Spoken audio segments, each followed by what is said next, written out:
তালাকের ৭ বছর পর এক উজ্জ্বল কালেক্টর তার প্রাক্তন স্ত্রীর স্কুলে হঠাৎ করে পৌঁছে গেলেন। সেই অপ্রত্যাশিত মুহূর্ত থেকে যা ঘটতে শুরু করল তা শুধু দুজনের ভাঙা হৃদয় নয়, সমগ্র মানবতাকেই অশ্রুসিক্ত করে তুলল। বন্ধুরা, এই হৃদয় বিদারক সত্যি ঘটনাটি ঘটেছে মধ্যপ্রদেশের ইন্দোর শহরে, যেখানে একটি নির্জন ঘরের ভিতর বসে প্রিয়াঙ্কা মেহরা তার পুরনো ডায়েরির পাতাগুলো না পড়েই উল্টে চলছিলেন। কারণ কিছু কথা এমন হয় যাদের পড়ার দরকার হয় না, সেগুলো মনে সব সময় জীবিত থাকে এবং তার চোখের সামনে বারবার সেই ৭ বছর আগের দিনগুলো ঘুরে ফিরে আসছিল, যখন তার জীবন এক মুহূর্তে সম্পূর্ণ বদলে গিয়েছিল। প্রিয়াঙ্কা ধীরে ধীরে ডায়েরি বন্ধ করলেন এবং সামনে রাখা টেবিলে রেখে দিলেন। তারপর উঠে আয়নার সামনে দাঁড়ালেন, যেখানে তাকে তার সেই একই পরিচয় দেখা যাচ্ছিল। একজন স্কুল শিক্ষিকা, যে প্রতিদিন বাচ্চাদের হাসি দিতে শেখায়, কিন্তু নিজের ভিতর লুকিয়ে থাকা যন্ত্রণাকে কখনো কারো সামনে আসতে দেয় না। এবং সে হালকা একটা হাসি তার মুখে আনলেন, যেন সে নিজেকে বোঝাচ্ছিলেন যে জীবন এখনও এগিয়ে চলছে, যদিও অতীত যত জোরেই তাকে পিছনে টানার চেষ্টা করুক না কেন। ঠিক সেই সময় বাইরে থেকে বাচ্চাদের আওয়াজ আসতে লাগল। যারা স্কুল যাওয়ার প্রস্তুতিতে ছিল এবং প্রিয়াঙ্কা তাড়াতাড়ি তার ব্যাগ তুলে নিলেন, দরজা বন্ধ করলেন এবং ঘর থেকে বাইরে বেরিয়ে এলেন। কারণ তার কাছে এখন প্রতিটা দিনের অর্থ ছিল নিজেকে ভুলে অন্যদের জন্য বেঁচে থাকা। এবং যেমনই সে রাস্তায় এগোতে লাগলেন, ইন্দোরের হইচই তার চারদিকে ছড়িয়ে পড়তে লাগল। কিন্তু তার ভিতর এখনও একটা নীরবতা ছিল, যা ৭ বছর ধরে যেমন ছিল তেমনই রয়ে গিয়েছিল। স্কুলে পৌঁছনোর সাথে সাথে বাচ্চারা তাকে ঘিরে ধরল। গুড মর্নিং ম্যামের আওয়াজ একসাথে গুঞ্জন উঠল এবং প্রিয়াঙ্কা হেসে উত্তর দিলেন। কারণ এগুলোই সেই মুহূর্ত ছিল যা তাকে কিছুক্ষণের জন্য তার যন্ত্রণা থেকে দূরে নিয়ে যেত। এবং সে ক্লাসে গিয়ে পড়াতে লাগলেন। প্রতিটা শব্দের সাথে সে বাচ্চাদের শুধু বই নয়, বরং জীবন বাঁচার উপায় শেখাচ্ছিল। এবং কেউই এটা বুঝতে পারত না যে এই হাসির পিছনে কতটা ভাঙন লুকিয়েছিল। দিন ধীরে ধীরে এগোতে লাগল, যে তখন স্কুলের প্রিন্সিপাল এসে জানালো যে আজ একজন খুব বড় অফিসারের পরিদর্শন হতে চলেছে। এবং পুরো স্কুলে হইচই লেগে গেল। সবাই নিজের নিজের প্রস্তুতিতে লেগে গেল। কিন্তু প্রিয়াঙ্কার কাছে এটা শুধু একটা সাধারণ দিন ছিল, কারণ সে জীবন থেকে এখন কোনো আশা রাখা প্রায় ছেড়েই দিয়েছিল। ঠিক সেই সময় শহরের অন্য প্রান্তে একটা গাড়ি দ্রুত এগিয়ে চলছিল, যার ভিতর বসে একজন মানুষ জানালা দিয়ে বাইরে তাকিয়েছিল। কিন্তু তার চোখ শহরকে দেখছিল না, বরং তার অতীতকে দেখছিল। এবং সেই মানুষ ছিল কালেক্টর অভিজিৎ মেহরা, যে ৭ বছরে অনেক কিছু অর্জন করে নিয়েছিল। কিন্তু যা সে হারিয়েছিল তার পূরণ এখনও করতে পারেনি। অভিজিৎ গভীর শ্বাস নিল এবং তার ফাইল বন্ধ করল। কারণ আজকের দিন তার কাছে শুধু একটা আনুষ্ঠানিক পরিদর্শন ছিল না, বরং একটা এমন জায়গায় ফিরে আসা ছিল যেখান থেকে তার জীবন সবচেয়ে বড় মোড় নিয়েছিল। এবং যতই গাড়ি স্কুলের কাছে পৌঁছাচ্ছিল, তার বুক ততই দ্রুত ধরফর করতে লাগল, যেন প্রতিটা পদক্ষেপ তাকে তার সেই সিদ্ধান্তের কথা মনে করিয়ে দিচ্ছিল যেটা সবকিছু বদলে দিয়েছিল। স্কুলের গেটে গাড়ি থামল এবং সবাই স্বাগত জানানোর জন্য দাঁড়িয়ে গেল। এবং যেমনই অভিজিৎ গাড়ি থেকে বেরোল, তার দৃষ্টি এক মুহূর্তের জন্য পুরো পরিবেশের ওপর গেল। কিন্তু পরের মুহূর্তেই সেটা থেমে গেল, কারণ সামনে কিছুটা দূরে দাঁড়িয়ে একজন মহিলা তার চোখে পড়ল, যাকে সে কখনো ভুলতে পারেনি। প্রিয়াঙ্কা। ৭ বছর পর সেই একই মুখ, সেই একই সাদাসিধে ভাব। কিন্তু চোখে এখন আর আগের সেই ঝলক ছিল না। এবং অভিজিতের পা এক মুহূর্তের জন্য থেমে গেল, যেন সময় নিজেকে থামিয়ে দিয়েছিল। এবং প্রিয়াঙ্কাও তাকে দেখছিলেন, কোনো অবাক হওয়া ছাড়াই, যেন সে এই মুহূর্তের আশা কখনো করেনি। কিন্তু তবুও সে প্রস্তুত ছিলেন। দুজনের মাঝে কয়েক পা দূরত্ব ছিল, কিন্তু সেই পায়ে ৭ বছরের ফাঁকা সময় লুকিয়েছিল। এবং আশেপাশে দাঁড়ানো লোকেরা কিছুই বুঝতে পারছিল না, কারণ তাদের কাছে এটা শুধু একজন অফিসার এবং একজন শিক্ষিকার সাধারণ মুখোমুখি ছিল। কিন্তু তাদের কাছে এটা এমন একটা মুহূর্ত ছিল যেখানে অতীত এবং বর্তমান মুখোমুখি দাঁড়িয়েছিল। প্রিন্সিপাল আনুষ্ঠানিকতা পালন করে প্রিয়াঙ্কাকে এগিয়ে যাওয়ার জন্য বলল, এবং প্রিয়াঙ্কা ধীরে ধীরে এগোলেন। তার পা একদম স্থির ছিল, যেন সে তার ভিতর উঠে আসা ঝড়কে পুরোপুরি নিয়ন্ত্রণে করে নিয়েছিল। এবং সে অভিজিতের সামনে এসে দাঁড়ালেন। নমস্তে স্যার, সে শান্ত গলায় বললেন। অভিজিৎ তাকে দেখলেন। তার গলা সেই একই ছিল, কিন্তু এখন তাতে একটা দূরত্ব ছিল, একটা দেওয়াল ছিল, যেটা সে নিজের হাতে তৈরি করেছিল। এবং সে কয়েক মুহূর্তের জন্য কিছু বলতেই পারল না, কারণ শব্দ যেন তার গলায় আটকে গিয়েছিল। তারপর সে নিজেকে সামলাল এবং হালকা করে মাথা নাড়ল। নমস্তে, শুধু এতটুকুই। না কোনো প্রশ্ন, না কোনো অভিযোগ, না কোনো পুরনো কথা, শুধু একটা আনুষ্ঠানিক মুখোমুখি, যেন তারা কখনো একে অপরের জন্য কিছু ছিলই না। কিন্তু দুজনের মনে একসাথে হাজারো স্মৃতি উথলে উঠছিল, যা বাইরে আসার রাস্তা খুঁজছিল। পরিদর্শন শুরু হলো এবং অভিজিৎ প্রত্যেক ক্লাসে যাচ্ছিল, কিন্তু তার দৃষ্টি বারবার প্রিয়ঙ্কাকে খুঁজছিল, এবং প্রিয়ঙ্কাও তার কাজে ব্যস্ত ছিলেন, যেন তার কোনো ফারাক পড়ছিল না। কিন্তু তার ভিতর প্রতি মুহূর্তে একটা লড়াই চলছিল, তার অতীত এবং তার বর্তমানের মাঝে। যখন অভিজিৎ তার ক্লাসে পৌঁছাল, তখন বাচ্চারা উঠে তার স্বাগত জানাল, এবং প্রিয়াঙ্কা পড়ানো চালিয়ে গেলেন তার দিকে না তাকিয়ে, কারণ সে জানতেন যে যদি সে এক মুহূর্তের জন্য তার চোখ তার সাথে মেলায়, তাহলে হয়তো সে নিজেকে সামলাতে পারবে না। অভিজিৎ ক্লাসের পিছনে দাঁড়িয়ে তাকে দেখছিলেন এবং তার এহসাস হচ্ছিল যে সে শুধু একজন মানুষকে নয়, বরং তার পুরো জীবনকে হারিয়ে দিয়েছিল। এবং তার মনে বারবার সেই একই প্রশ্ন উঠছিল, এখনও কি কিছু বাকি আছে, নাকি সবকিছু শেষ হয়ে গিয়েছে? ক্লাস শেষ হলো এবং বাচ্চারা বাইরে চলে গেল, এবং কয়েক মুহূর্তের জন্য সেখানে শুধু তারা দুজনই রয়ে গেল, একই ঘরে কিন্তু দুটো আলাদা দুনিয়ায়। এবং বাতাসে এক অদ্ভুত নীরবতা ছড়িয়ে পড়ল, যা প্রতি সেকেন্ডে আরও ভারী হয়ে উঠছিল। প্রিয়াঙ্কা তার বইগুলো গুছিয়ে নিলেন এবং তার দিকে না তাকিয়ে বাইরে যাওয়ার জন্য পা বাড়ালেন।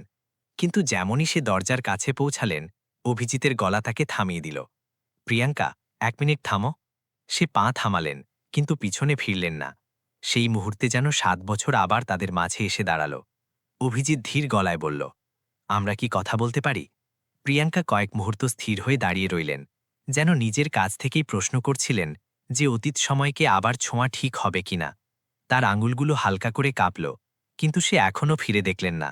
কয়েক সেকেন্ড কেটে গেল, যা দুজনের কাছেই খুব লম্বা লাগছিল, এবং তারপর সে ধীর গলায় বললেন, স্যার, এখন ক্লাসের সময়। তার গলা একদম সোজা ছিল, না রাগ না অভিযোগ, শুধু একটা স্পষ্ট দূরত্ব, যা বলছিল যে সে তার চারপাশে একটা দেওয়াল তৈরি করে নিয়েছে, যেটা পার করা এখন সহজ ছিল না।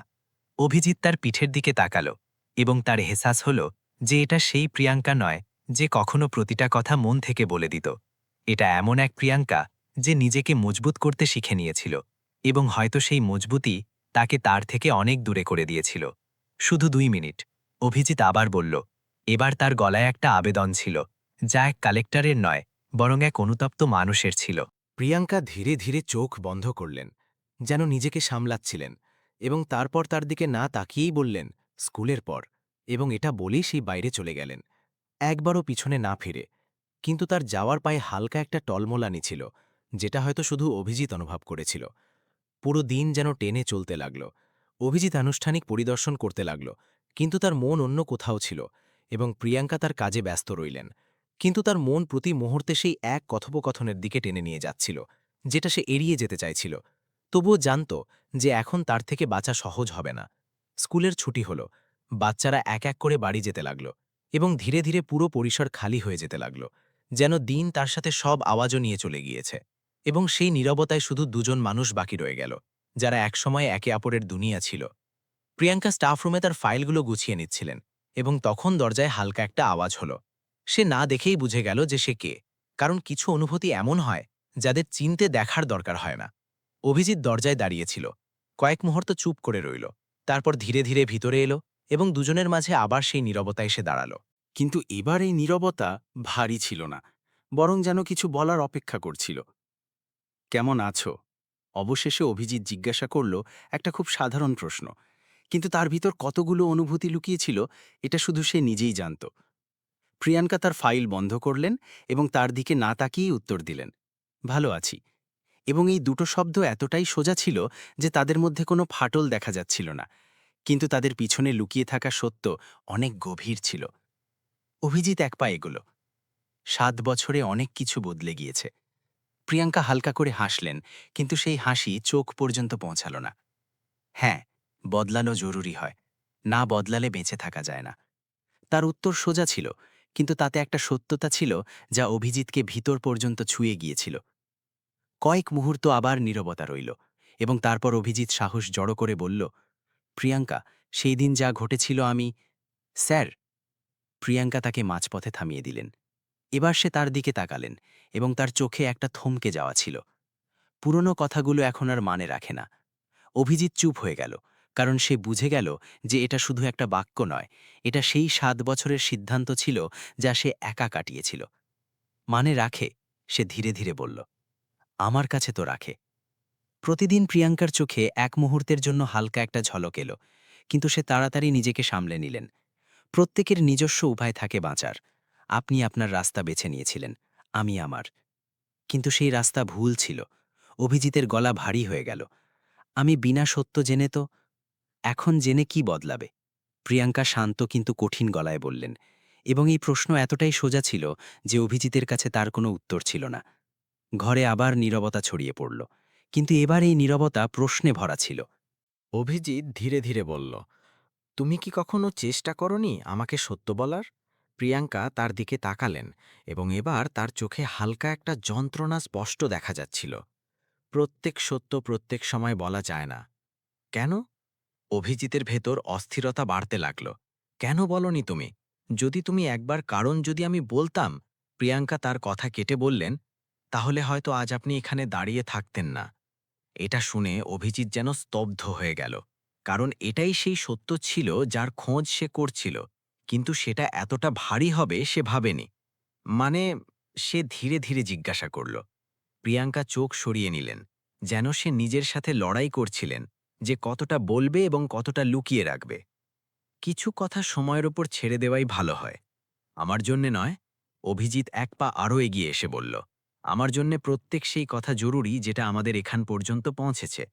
প্রিয়াঙ্কা গভীর শ্বাস নিলেন, এবং তার আঙুলগুলো টেবিলের কিনারায় হালকা করে কাঁপছিল, যেন সে তার ভেতর উঠে আসা যন্ত্রণাকে থামানোর চেষ্টা করছিলেন। এবং তারপর সে খুব ধীরে ধীরে বললেন, সেই দিন যে অভিযোগ লাগানো হয়েছিল সেটা সত্য ছিল না।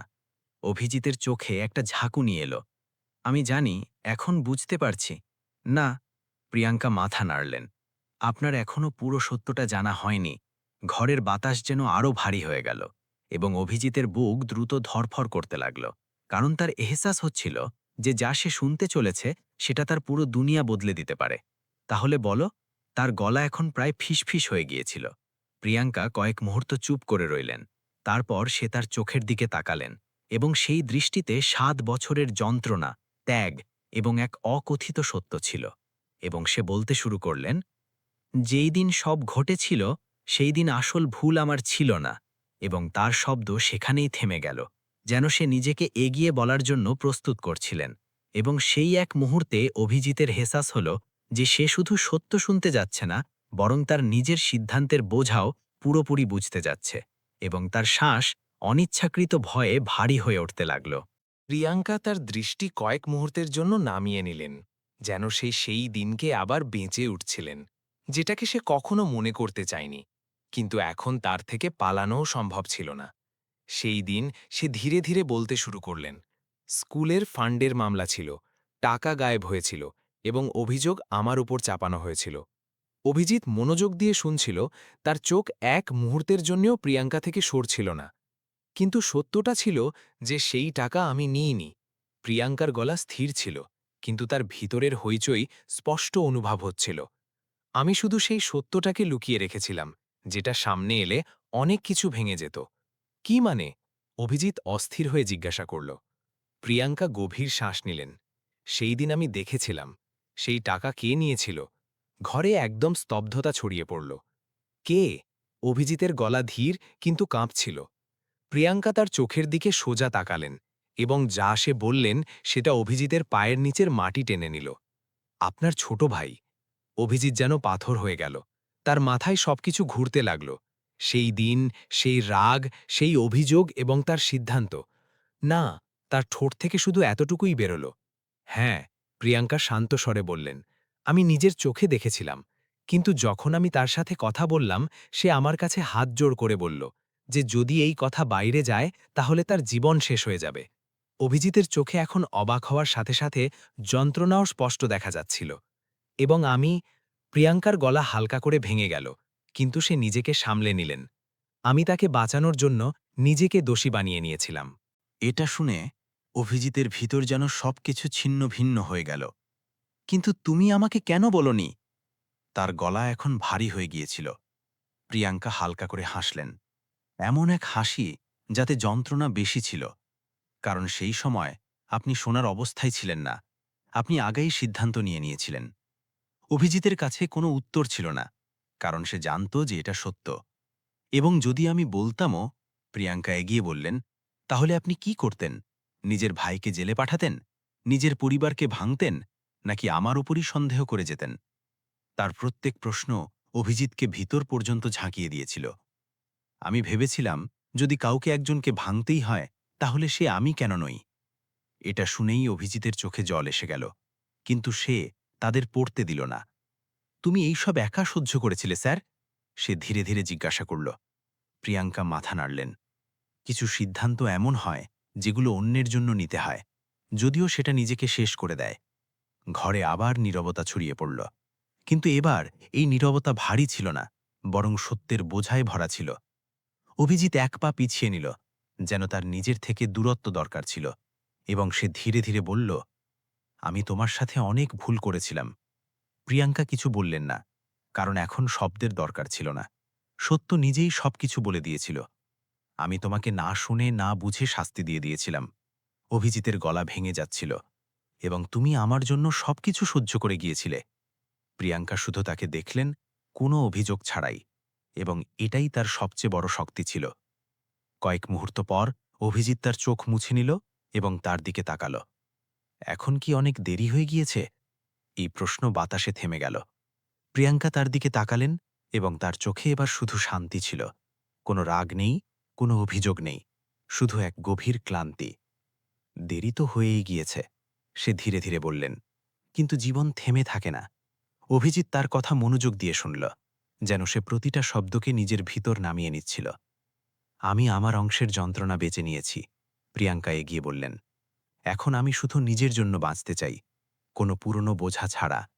তার শব্দ স্পষ্ট ছিল। কিন্তু তাতে কোনো কঠোরতা ছিল না, শুধু এক সত্যতা ছিল যেটাকে সে মেনে নিয়েছিল। অভিজিৎ কয়েক মুহূর্ত চুপ করে রইল। তারপর সে ধীরে ধীরে বলল, আমি তোমাকে ফিরে পাওয়ার চেষ্টা করতে চাই। এবার কোনো ভুল ছাড়াই প্রিয়াঙ্কা তার দিকে তাকালেন, এবং প্রথমবার তার চোখে হালকা একটা অবাক ভাব দেখা গেল। আমি জানি যে আমি এর যোগ্য নয়, অভিজিৎ বলল, কিন্তু আমি চেষ্টা করতে চাই তোমার বিশ্বাস আবার জিতে নেওয়ার। ঘরে আবার সেই নীরবতা ছড়িয়ে পড়ল, কিন্তু এবার এই নীরবতা কোনো সিদ্ধান্তের শুরু ছিল। প্রিয়াঙ্কা চোখ নামিয়ে নিলেন, যেন সে তার মন থেকে জিজ্ঞাসা করছিলেন যে সে কি আবার সেই রাস্তায় হাঁটতে পারবে যেখান থেকে সে একবার ভেঙে গিয়েছিল। কয়েক মুহূর্ত পর সে ধীরে ধীরে বললেন, বিশ্বাস একবার ভেঙে গেলে আবার ফিরিয়ে আনা সহজ হয় না। আমি জানি, অভিজিৎ তাড়াতাড়ি বলল, তাই আমি তাড়াহুড়ো করছি না, যত সময় লাগে আমি অপেক্ষা করব। প্রিয়াঙ্কা তার দিকে তাকালেন, এবং এবার তার চোখে হালকা একটা নরমতা এলো। কিন্তু সে কিছু বললেন না। সে ঘুরে দরজার দিকে এগোতে লাগলেন, কিন্তু এবার তার পা আগের থেকে একটু ধীর ছিল, যেন সে প্রতিটা পা চিন্তা করে রাখছিল। দরজা পর্যন্ত পৌঁছে সে থামলেন এবং পিছনে না তাকিয়ে বললেন, চেষ্টা করো, কিন্তু এবার কাউকে আঘাত দিও না। এবং এটা বলে সে বাইরে চলে গেলেন, কিন্তু তার শব্দ বাতাসে রয়ে গেল, এবং অভিজিৎ সেখানেই দাঁড়িয়ে রইল সেই শব্দগুলো অনুভব করতে করতে, যেন এটাই তার জন্য এক নতুন শুরুর প্রথম ইশারা ছিল। এবং সেই দিনের পর অভিজিতের জীবনের প্রতিটা পদক্ষেপ একই দিকে এগোতে লাগল, ভুল শুধরানোর দিকে, বিনা তাড়াহুড়োয়, বিনা কোনো চাপে, শুধু সত্যিকারের ইচ্ছার সাথে। ইন্দোরের সেই একই গলিগুলো এখন তার কাছে শুধু একটা পোস্টিং থেকে যায়নি, বরং প্রতিটা মোড় তাকে তার অতীতের স্মৃতি মনে করিয়ে দিত, এবং প্রতিটা সকাল তাকে একটা সুযোগ দিত যে সে এমন কিছু করবে যাতে প্রিয়াঙ্কার বিশ্বাস ধীরে ধীরে ফিরে আসে। এবং সে ঠিক তাই করল, বিনা দেখানোর, বিনা শব্দের। সে স্কুলে বারবার যেতে লাগল, কিন্তু কোনো অফিসারের মতো নয়, বরং একজন মানুষের মতো, যে চুপচাপ সাহায্য করে এবং বদলে কিছু চায় না। সে স্কুলের জন্য নতুন সুবিধা এনে দিল, বাচ্চাদের জন্য ভালো বই, পরিষ্কার ক্লাসরুম, এবং প্রত্যেক সেই জিনিস যেটা প্রিয়াঙ্কা বছরের পর বছর বিনা অভিযোগে সহ্য করে যাচ্ছিলেন। প্রিয়াঙ্কা এইসব দেখছিলেন, কিন্তু সে কখনো সরাসরি কিছু বলেনি, কারণ তার কাছে এখন শব্দের থেকে বেশি মানে রাখত কর্ম। এবং সে প্রতিদিন এটা বোঝার চেষ্টা করছিলেন যে এটা কি সেই অভিজিৎ যে এক মুহূর্তে সব ভেঙে দিয়েছিল, নাকি সত্যিই কেউ বদলে গিয়েছে। দিন সপ্তাহে বদলে গেল এবং ধীরে ধীরে তাদের মাঝের দূরত্ব কমতে লাগল। বিনা কোনো বড় প্রতিশ্রুতির, বিনা কোনো জোরের, শুধু ছোট ছোট মুহূর্তের ভরসায়। একদিন স্কুলে একটা ছোট অনুষ্ঠান ছিল। বাচ্চারা প্রিয়াঙ্কার জন্য কিছু বিশেষ প্রস্তুত করেছিল এবং সেই অনুষ্ঠানে অভিজিতও উপস্থিত ছিল। কিন্তু এবার সে শুধু এক কালেক্টর ছিল না, বরং এমন এক মানুষ যে তার সবচেয়ে বড় ভুলের সামনে দাঁড়িয়েছিল এবং সেটা শুধরানোর পুরো চেষ্টা করছিল। অনুষ্ঠানের পর যখন সবাই চলে গিয়েছিল, প্রিয়াঙ্কা স্কুলের আঙিনায় দাঁড়িয়েছিলেন এবং অভিজিৎ ধীরে ধীরে তার কাছে এলো। এবার তার চোখে ঘাবড়ানি ছিল না, বরং এক সত্যতা ছিল যা এখন আর লুকিয়ে ছিল না। প্রিয়াঙ্কা সে শান্ত স্বরে বললেন, আমি যা করেছি সেটা আমি বদলাতে পারি না, কিন্তু আমি এটা প্রমাণ করতে চাই যে আমি সেই মানুষ নই। প্রিয়াঙ্কা তার দিকে তাকালেন এবং এবার তার চোখে শুধু প্রশ্ন ছিল না, বরং উত্তরও ছিল, যেগুলো হয়তো সে নিজের থেকে লুকিয়ে রেখেছিল। আমি দেখেছি, সে ধীরে ধীরে বললেন, তুমি বদলে গিয়েছ। এটা শুনে অভিজিতের শ্বাস যেন থেমে গেল, কারণ এটা প্রথমবার ছিল যখন সে তার বদলকে স্বীকার করেছিল। কিন্তু প্রিয়াঙ্কা এগিয়ে বললেন, ভয় এখনও আছে, সেই পুরনো ভয় যে কোথাও আবার সবকিছু ভেঙে না যায়। অভিজিৎ মাথা নামিয়ে নিল। এবার কিছু ভাঙবে না, কারণ এবার আমি শুনব, বুঝব এবং কখনো একা সিদ্ধান্ত নেব না। কয়েক মুহূর্ত দুজন চুপ করে রইল এবং তারপর প্রিয়াঙ্কা খুব ধীরে ধীরে বললেন, যদি আমরা আবার শুরু করি তাহলে এবার সমানভাবে। অভিজিৎ তার দিকে তাকালো এবং তার চোখে এক স্বস্তি ছিল, যেটা তাকে 7 বছর পর পাওয়া গিয়েছিল। আমরা সব সময়, সে বিনা এক মুহূর্ত নষ্ট না করে বলল। সময় আবার এক নতুন মোড় নিল, কিন্তু এবার বিনা যন্ত্রণায়, বিনা কোনো ভুল বোঝাবুঝিতে। এবং কয়েক মাস পর সেই ইন্দোর শহরে সাদাসিধেভাবে বিনা শোরগোলে অভিজিৎ এবং প্রিয়াঙ্কা আবার বিয়ে করলেন। এবার সমাজকে দেখানোর জন্য নয়, বরং তাদের সম্পর্ককে সত্যি বাঁচানোর জন্য। তাদের চোখে এবার জল ছিল। কিন্তু এটা যন্ত্রণার নয়, স্বস্তির ছিল, কারণ এবার তারা একে অপরকে বুঝে বেছে নিয়েছিল। বন্ধুরা, এই গল্পের এটাই শিক্ষা, যে কখনো কখনো ভুল সম্পর্কগুলোকে ভেঙে দেয়, কিন্তু যদি মানুষ সত্যিকারের মন থেকে বদলে যায়, তাহলে সেই ভুল সম্পর্কগুলোকে আরও মজবুত করে দিতে পারে। শুধু শর্ত এতটুকুই যে অহংকারের আগে মানবতাকে জায়গা দিতে হয়। কিন্তু এখন আপনারা বলুন, এত বড় ভুলের পর অভিজিৎকে কি দ্বিতীয় সুযোগ পাওয়া উচিত ছিল? এবং প্রিয়াঙ্কার চুপ করে সব সহ্য করে নেওয়া কি ঠিক ছিল, নাকি তাকে সেই সময়ই সত্য বলে দেওয়া উচিত ছিল? কমেন্টে অবশ্যই বলবেন। এবং যদি গল্পটা মন ছুঁয়ে যায়, তাহলে এটাকে লাইক করুন, শেয়ার করুন এবং চ্যানেল সাবস্ক্রাইব অবশ্যই করুন। পরের ভিডিওতে এক নতুন গল্পের সাথে মিলব।